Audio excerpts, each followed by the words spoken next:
এতিয়া ক'ব বিচাৰিছোঁ মা কামাখ্যাৰ সবাতোকৈ শক্তিশালী গোপন মন্ত্ৰ কি? তন্ত্ৰ শাস্ত্ৰ আৰু কামাখ্যা পুৰাণ অনুসৰি সেই প্ৰণাম মন্ত্ৰটো হৈছে কালাই কালাই। নমস্কাৰ, সকলোকে স্বাগতম জনাইছোঁ। অম্বুবাচীৰ সময়ত কি নিয়ম পালন কৰিলে মা কামাখ্যা সন্তুষ্ট হয়?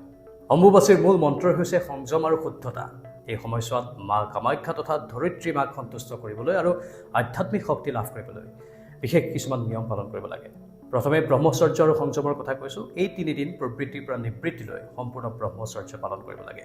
বহুতে এই 3 দিন কেৱল ফল মূল খাই নিৰাহাৰেও ব্ৰত ৰখা আমি দেখিবলৈ পাওঁ। পূজা অৰ্চনাৰ নিয়ম: এই সময়ত মা কামাখ্যাৰ গৰ্ভগৃহৰ দুৱাৰ বন্ধ থাকে, গতিকে কোনো ধৰণৰ মূৰ্তি স্পৰ্শ কৰা বা বাহ্যিক পূজা কৰা নিষিদ্ধ। এই সময়ছোৱাত কেৱল মানস পূজা, জপ আৰু ধ্যানহে কৰিব লাগে। যিহেতু এই সময়ত পৃথিৱী মাতৃ ঋতুমতী হোৱা বুলি বিশ্বাস কৰা হয়, সেয়েহে মাটিত খন্দাখন্দি কৰা, হাল বোৱা, গছৰ ফল ফুল ছিঙা বা বীজ সিঁচাৰ দৰে কাম কৰিব নালাগে। আৰু নিবৃত্তিৰ নিয়ম, যাক শুদ্ধিকৰণ বুলি আমি কওঁ, চতুৰ্থ দিনা অৰ্থাৎ নিবৃত্তিৰ দিনা পুৱাই ঘৰ দুৱাৰ কাপোৰ কানি ধুই পবিত্ৰ কৰিব লাগে। মা কামাখ্যাৰ চৰণ স্পৰ্শ কৰা ৰঙা কাপোৰ, ৰক্তবস্ত্ৰ ধাৰণ কৰিলে বা পূজাৰ স্থানত ৰাখিলে মা অত্যন্ত সন্তুষ্ট হয় আৰু ভক্তই আশীৰ্বাদ লাভ কৰে বুলি এটা জনবিশ্বাস আছে। কিন্তু অম্বুবাচীৰ আঁৰৰ বৈজ্ঞানিক তাৎপৰ্য কি? আমাৰ সনাতন পৰম্পৰাৰ প্ৰতিটো নিয়মৰে একোটা গভীৰ বৈজ্ঞানিক আৰু প্ৰাকৃতিক ভিত্তি থাকে। অম্বুবাচীৰ আঁৰতো মূলতঃ কৃষি বিজ্ঞান, পৰিৱেশ বিজ্ঞান আৰু ভূতত্ত্ব জড়িত হৈ আছে। প্ৰথমে মৃত্তিকাৰ উৰ্বৰতা। জুন মাহৰ এই সময়ছোৱাত অসম তথা উত্তৰ পূৰ্বাঞ্চলত মৌচুমী বায়ুৰ আগমন ঘটে আৰু প্ৰচুৰ বৰষুণ হয়। দীৰ্ঘদিন ধৰি খেতি কৰাৰ পিছত মাটিডৰাক জিৰণিৰ প্ৰয়োজন হয়। বৰষুণৰ প্ৰথম জাক পানীয়ে মাটিত থকা পুষ্টি উপাদানসমূহ পুনৰ সজীৱ কৰি তোলে। ঠিক যেনেকৈ এগৰাকী নাৰীৰ সন্তান জন্ম দিয়াৰ বাবে ঋতুচক্ৰ অপৰিহাৰ্য, ঠিক তেনেকৈ ধৰিত্ৰীৰ বুকুত নতুন শস্য উৎপাদনৰ বাবে এই জিৰণি আৰু বৰষুণৰ পানীৰ সংস্পৰ্শ অত্যন্ত জৰুৰী।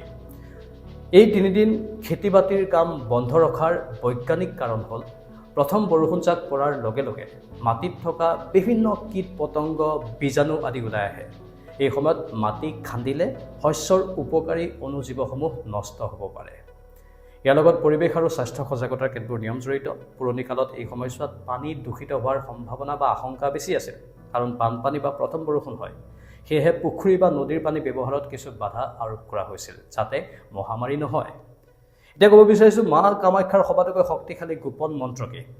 তন্ত্ৰ শাস্ত্ৰ আৰু কামাখ্যা পুৰাণ অনুসৰি মা কামাখ্যাৰ সাধনাৰ বাবে কেইবাটাও অত্যন্ত শক্তিশালী মন্ত্ৰ আছে। ইয়াৰ ভিতৰত কামাখ্যা প্ৰণাম মন্ত্ৰ আৰু বীজ মন্ত্ৰ আটাইতকৈ ফলদায়ক আৰু জাগ্ৰত বুলি গণ্য কৰা হয়। সাধাৰণ ভক্তৰ বাবে আটাইতকৈ সহজ অথচ তন্ত্ৰ শাস্ত্ৰসমূহত শক্তিশালী মন্ত্ৰটো হ'ল মা কামাখ্যাৰ প্ৰণাম মন্ত্ৰ। সেই প্ৰণাম মন্ত্ৰটো হৈছে কামাখ্যে কামৰূপেশ কামেশ্বৰী হৰপ্ৰিয়ে কামদাং কামৰূপস্থে নৱদুৰ্গে নমস্তুতে। তন্ত্ৰশাস্ত্ৰৰ নিয়ম অনুসৰি যিকোনো অতি গোপন বা উচ্চ পৰ্যায়ৰ তান্ত্ৰিক মন্ত্ৰ, যেনে মহাবিদ্যা মন্ত্ৰসমূহ, কোনো সিদ্ধ গুৰুৰ মুখৰ পৰা দীক্ষা বা নিৰ্দেশ নোলোৱাকৈ জপ কৰিব নালাগে। ইয়াৰ বিপৰীতে এক অন্য প্ৰভাৱ পৰিব পাৰে। গতিকে আমি উল্লেখ কৰা এই প্ৰণাম মন্ত্ৰটোৱেই এজন সাধাৰণ গৃহস্থ বা ভক্তৰ বাবে আটাইতকৈ সুৰক্ষিত আৰু শক্তিশালী মন্ত্ৰ, যিয়ে মানসিক শান্তি আৰু অভীষ্ট সিদ্ধি প্ৰদান কৰে। অম্বুবাচীৰ এই সময়ছোৱাত আমি এই নীতি নিয়মবোৰ পালন কৰিলে আমাৰ জীৱন শান্ত আৰু সমাহিত হৈ পৰে, সেইটো আমি বিশ্বাস কৰোঁ। আপোনালোকৰ মতামত কি? কমেণ্ট বক্সত কমেণ্ট কৰি জনাব। নমস্কাৰ।